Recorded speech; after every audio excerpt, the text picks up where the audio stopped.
Eu sou o Cacá Safiotti, você está no canal Música e Ideias. Hoje eu estou com meu camarada Cabelo. Tudo bem, Cabelo? Salve, galera. Tudo bem, Cacá? Como é que manda? Estamos tranquilos aqui. E vamos Ok. falar de Mutantes. Quis cantar minha canção iluminada de sol. Soltei os panos sobre os mastros no ar. Soltei os tigres e os leões nos quintais. Mas as pessoas na sala de jantar são ocupadas em nascer e morrer. Então, vamos lá, né, Cabelo? Vamos falar de Mutantes. A gente pode falar um pouco, então, antes, né? O período pré-Mutantes, né? Pré-formação da banda, né? Pois é, bicho. Bem, eles têm aí um circuito de formação, né, com a efervescência. Fala-se muito da Pompeia, né, mas também tem a galera da Zona Sul, né, que, assim, junta um pessoalzinho de classe média, né, que fazia o sonzinho de garagem, e isso vai repercutir também na Pompeia, né? Vai surgir um bando de bandas, né, a partir dali, né? A gente pode tratar em outros momentos aqui do programa, né? Mas é interessante que assim, a aparição como mutantes mesmo vai acontecer em 66, né, no programa do Ronivon, que supostamente era algo, vamos dizer assim, alternativo ao programa da Jovem Guarda. E o próprio Ronivon tem aí uma participação no batismo, né, da banda, né, como Mutantes. E aí eles deixaram de ser os 6 para se transformar em Mutantes, é muito próximo dessa data aí, né, da aparição no programa, né? Só contextualizando para quem nunca ouviu falar de Mutantes, a gente está falando, então, num período da década de 60, na cidade de São Paulo, na capital de São Paulo, né? Então, o bairro da Pompeia é um bairro aqui da Zona Oeste de São Paulo, tem a Zona Sul, a galera ali da Vila Mariana, da onde veio a Rita Lee e alguns grupos que ela transitava ali também, né? E havia a TV Record, na década de 60, muito forte em São Paulo, e que nesse período, então, tinham muitos programas musicais, né? Dentre eles, o programa da Jovem Guarda, que ocorria aos domingos, e era um sucesso de audiência na TV Record, e tinha no sábado à tarde o programa do Ronivon, também na TV Record, mas que tinha um cast diferenciado daquele que acontecia no programa Jovem Guarda, né?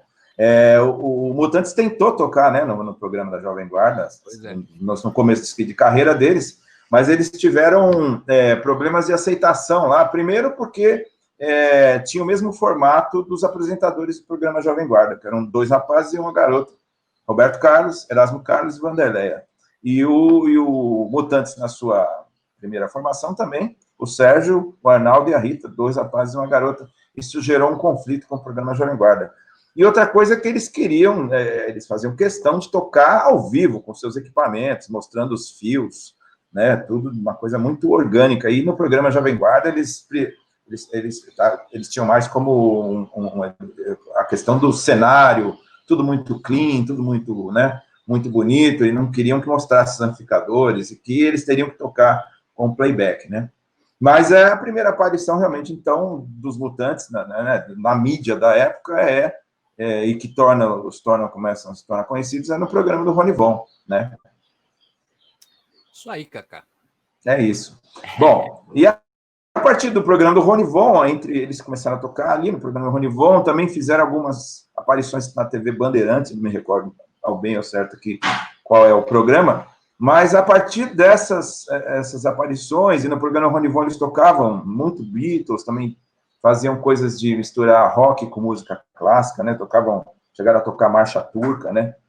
E, enfim, eles acabaram mostrando o potencial deles enquanto instrumentistas, né? E também o que eles tinham de não ter também preconceito, né? Eles misturavam rock com outros tipos de música, né? E ali foram chamando a atenção de uma galera, né? Que acompanhava. Quer contar um pouco mais dessa sequência aí? E na sequência disso aí vem o convite deles, né? Para acompanhar o Gil, né? Sim, com certeza, né?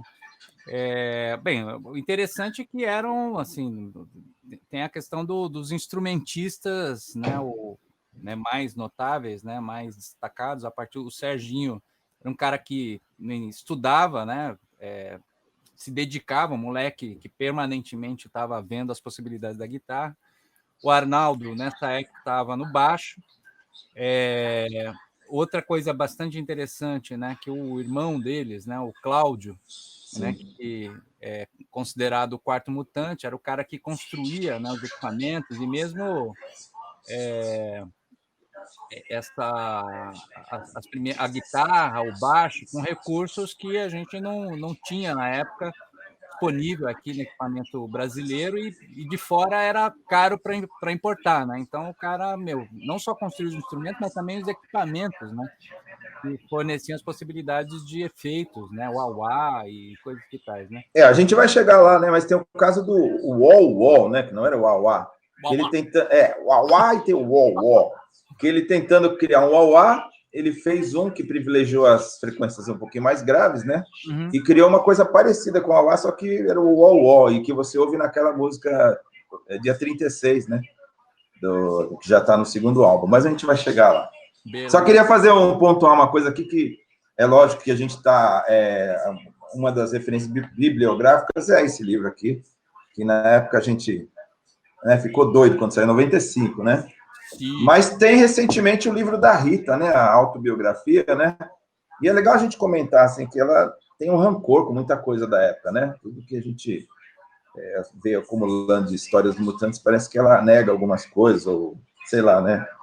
A visão dela, talvez, de hoje, com o distanciamento, ela fica meio reticente, né? Com o Cláudio, né? Como querendo ser o quarto mutante, sempre querendo se meter na banda, né? Não sei se você leu a autobiografia da Rita Lee. Não li, eu só li comentários, enfim, comentários com essa mesma avaliação que você faz, né? Com essa questão do rancor e tal, mas enfim, acho que as histórias, ela deve ter razão, né? Em trazer alguma coisa, né? Afinal, assim, o que a gente vê... mesmo depois de tanto tempo, essa tendência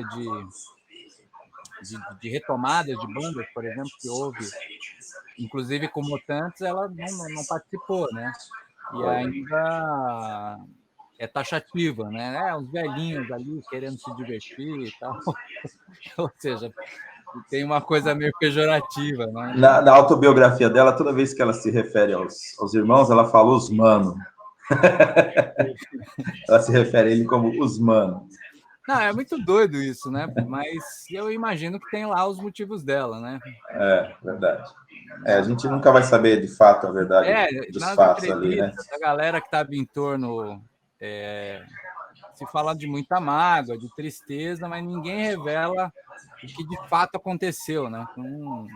A não ser alguma inferência, né? Do tipo de não dar de fato, né, o lugar que ela tinha como criadora, né? Como artista, né? Como uma pessoa que tinha uma influência concreta, né? Principalmente na primeira fase que ela estava, não só do ponto de vista cênico, humorístico, né, das letras, ou mesmo os arranjos vocais, né, que ela, né, também criava, mas eu acho que ela tinha uma concepção musical que dava uma influência para o todo, né, ainda da primeira fase. Né? Acho que esse lugar só foi reconhecido muito depois, né? Então, enfim, é uma coisa que já é relevante em si, para se carregar mágoa para a vida toda, eu penso. É verdade, a gente não estava lá para saber o que aconteceu. Mas retomando, então, só para a gente tentar contextualizar essa sequência aí.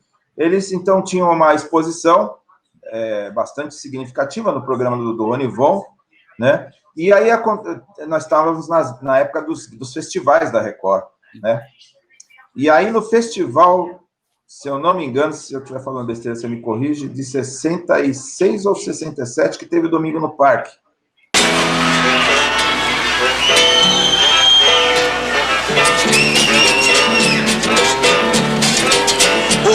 brincadeira. E José, o rei da confusão. E João, um trabalhava na feira. E José, outro na construção. E João. Qual foi o ano? 66 ou 67? Acho que é para frente. É, 67, né? É. E aí o Gil, ele queria incorporar no arranjo do Domingo no Parque, que já era uma música que rompia com a tradição da música popular brasileira da época, né? Pela questão da linguagem, da questão de contar uma história de forma linear.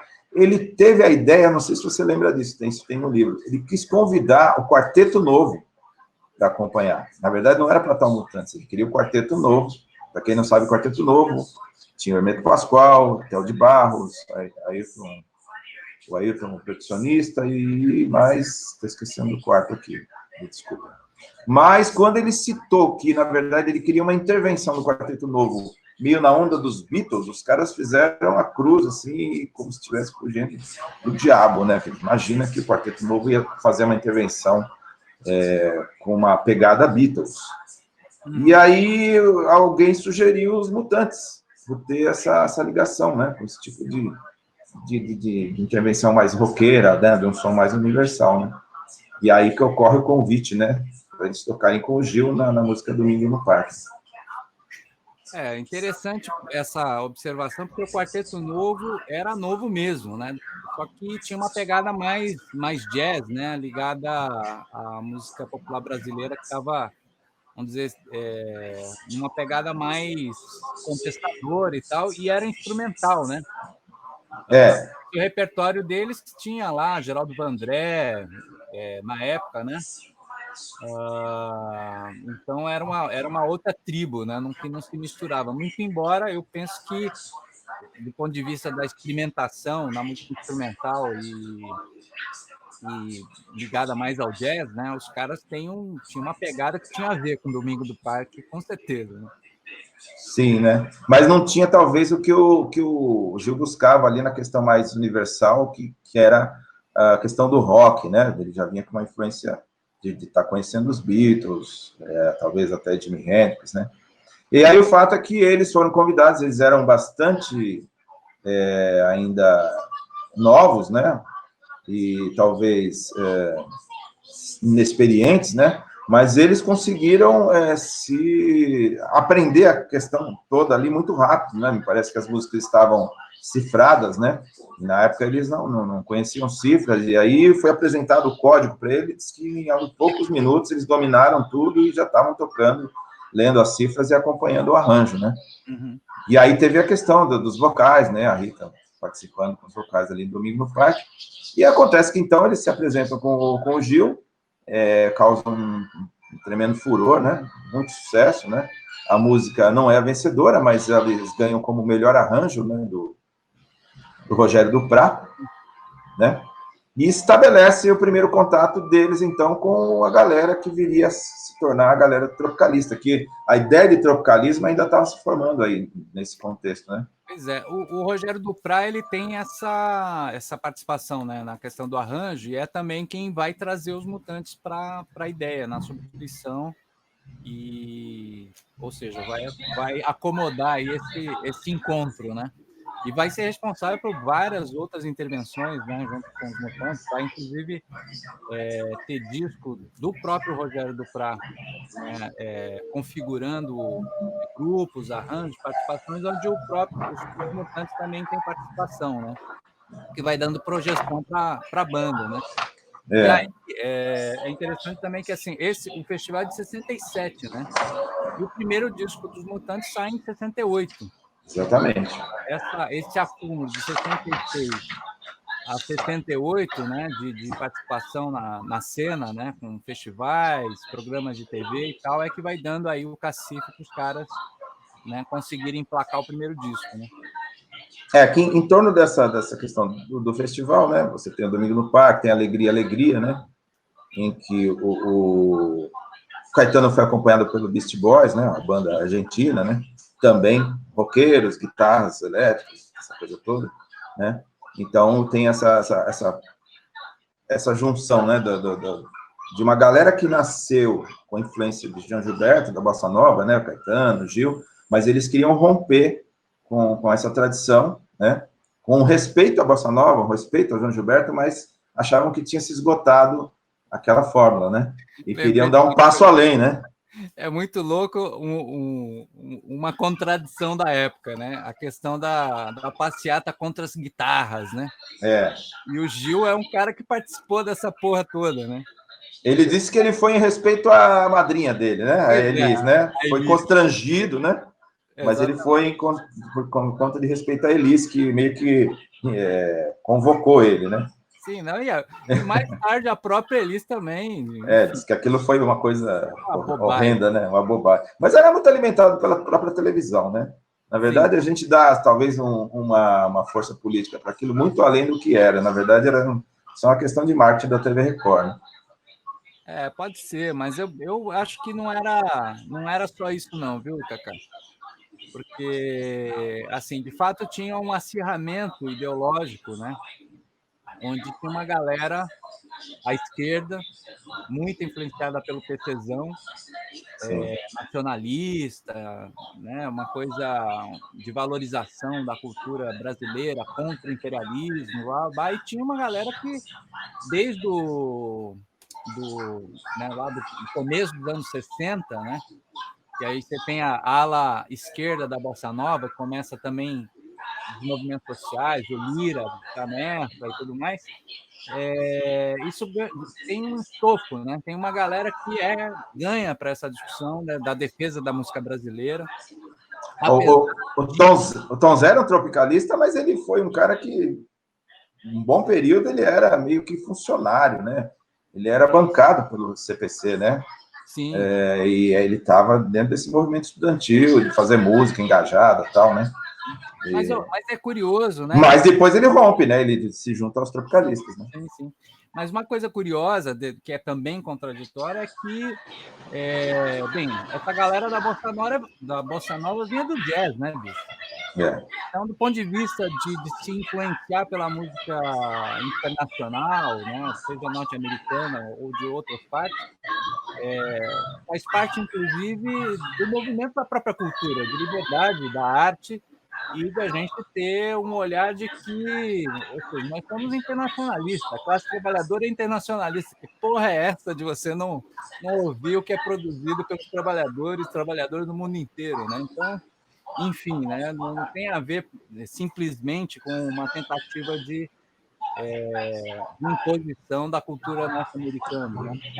A discussão é muito mais profunda do que essa, né?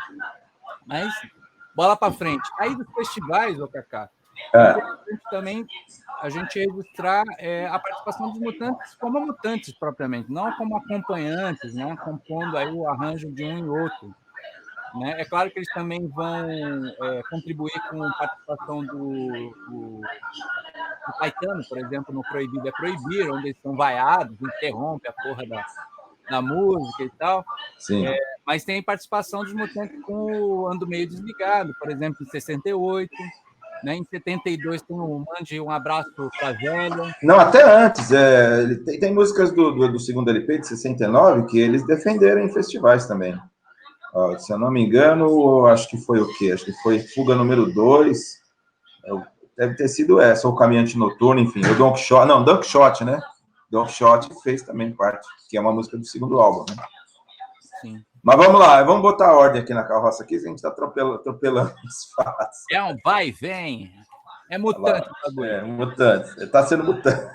Então, o que acontece? Essa aproximação deles com o surgimento da galera do tropicalismo, ali com Tom Zé, Caetano, Gil, Torquato Neto, Capinã, né? Toda essa galera que dão o formato do tropicalismo, eles têm uma coisa de ter influência, né? Dessa galera que era mais velha que eles, mas, ao mesmo tempo, eles são influenciados pelos Mutantes, né? O Caetano, o Gil, acabam conhecendo um outro lado da jeito de se expressar no instrumento, da falta de preconceito com o que vai tocar, da universalidade de referências sonoras, né? Principalmente a questão do Serginho, né? Que tocava qualquer coisa, né? Que pintasse na cabeça dele, ele saía tocando, né?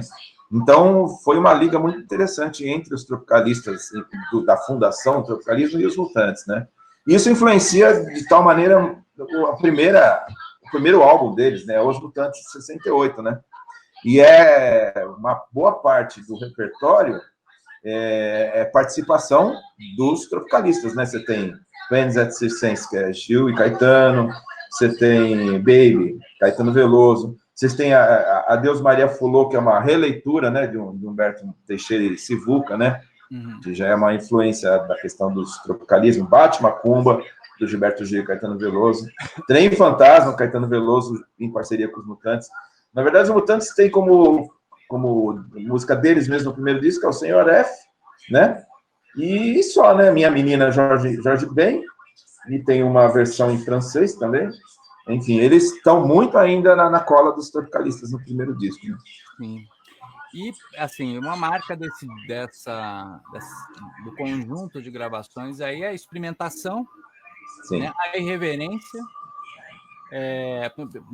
O Senhor F, cara, deu um chute no patrão.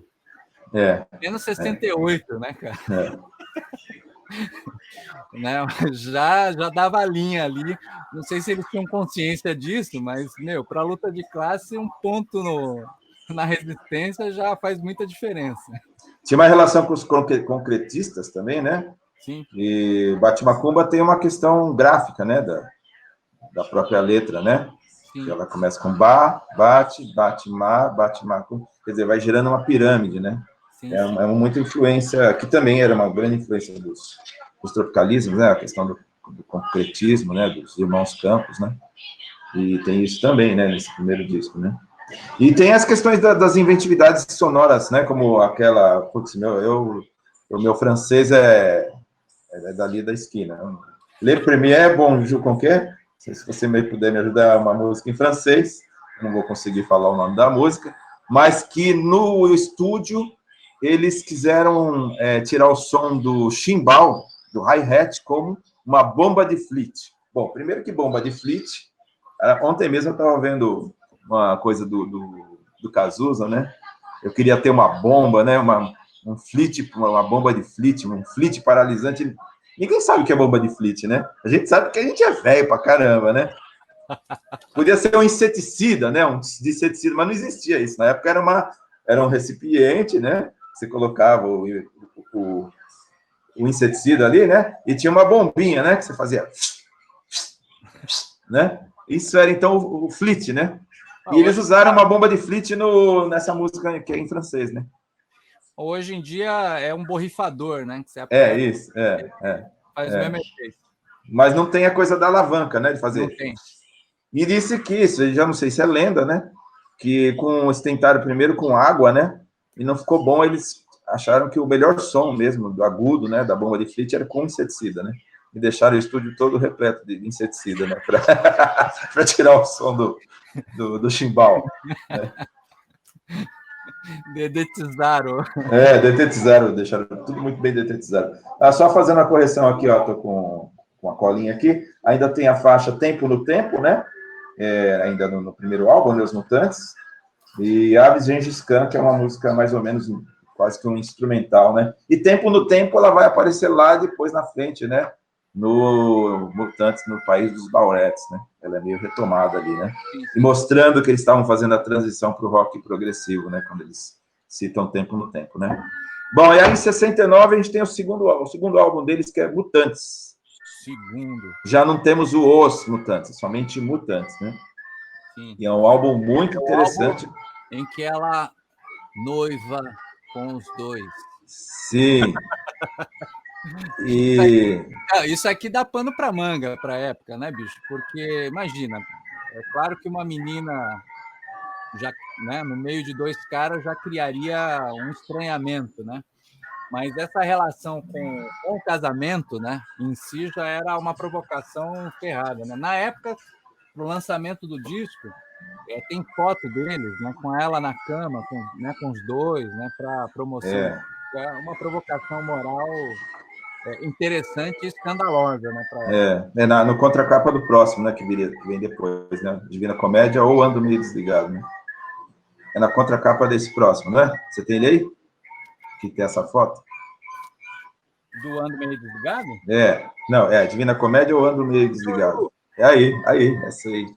Mas Você tá essa colocando... desse disco aqui, eu cheguei a ver fotos de época antes dessa. Antes disso aí? Essa aqui. Legal. Então vamos falar um pouquinho do de 69. Músicas que marcaram, né? Você tem ali... primeiro tem uma parceria com o Tom Zé, né? Qualquer Bobagem. Que é muito legal, né? Aliás, tem outro também, que é 2001, né? Eles têm duas parcerias com o Tom Zé, né? A 2001 é Rita Lee e Tom Zé. Sim. E Qualquer Bobagem também, né? Que já vem aí da herança lá dessas parcerias com os tropicalistas. Mas eles começam a também compor mais, né? Tem algumas versões, mas já tem mais músicas deles, né? Tem o Don Quixote, que eles participaram do festival com ela, né? Não Vá Se Perder Por Aí, que é uma música ainda que acho que é da época dos 6, né? Que é a música do Rafael Vilardi, né? Temos Algo Mais. Algo Mais é interessante, né? Porque era uma peça publicitária, né? Algo mais.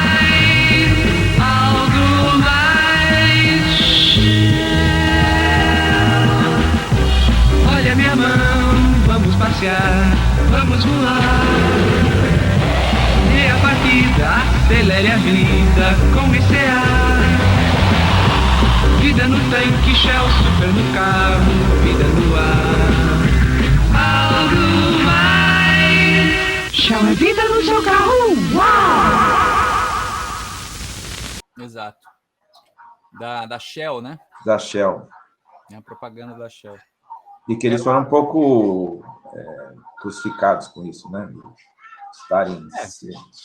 Enfim, né? Era muito comum, né, ter esse tipo de aporte também na propaganda, né? Uhum. A própria Rita Lee também tem uma participação numa feira internacional, não lembro exatamente... Da Ródia? Hã? Da Ródia, Isso. Né? Também tem essa coisa de aproveitar os espaços comerciais que tinham na época, né? Para, enfim, fazer sucesso. Então, bom, acho que é isso. O disco de 69 é muito interessante. Tem a questão do que a gente tinha citado lá atrás, né? Na música Dia 36, que é o uso de um equipamento que o Cláudio Batista fez, que era o wah-wah, né? Que era uma espécie de wah-wah, só que uma região mais grave. E que deixa... Ela é uma faixa bem sombria, né? É uma coisa bastante, muito, muito interessante, assim, para a época, muito inovadora, né? A música Dia 36. Tem umas coisas muito de Beatles aí, né? Os arranjos de trompetes, né? Muita influência do Sgt. Pepper, eu acho, né? Algumas coisas, né? E é interessante também, assim, eles estão compondo mais, a experimentação dos arranjos cada vez mais aprofundada, as temáticas também muito independentes, completamente fora de um mercado que sem querer, né, só estabelecer as diferenças, né? Enquanto a Jovem Guarda já tinha passado por aquela fase rock and roll, da meninada, nessa época, a Jovem Guarda já estava numa fase, inclusive por conta do próprio Roberto Carlos, uma fase mais, vamos dizer assim, indo para o romantismo, né? Uhum. Falar de amor e acabou, né? Enquanto os Mutantes, né, estão marcando outras temáticas, falando de coisas mais absurdas, né, de histórias e cenas, né, situações, né, que são variadas, né? É bem interessante essa coisa também do processo criativo deles, né? Então, eu considero Os Mutantes 68 e esse Mutantes 69 os discos que ainda estão com essa ligação forte com a galera tropicalismo, né? A partir do A Divina Comédia e o Ando Meio Desligado, eles começam a tomar um pouquinho mais de identidade própria, né? Não que não tivessem os dois primeiros, mas eles começam a... Até porque o Gil e o Caetano já tinham ido para o exílio, né? E que eram as forças motrizes do tropicalismo, né? Então, já não tinha tanto essa ligação realmente com os tropicalistas. E no Divina Comédia eu ando meio desligado, eles começam a se tornar uma coisa já híbrida entre a coisa tropicalista e um pouco mais rock and roll, não é?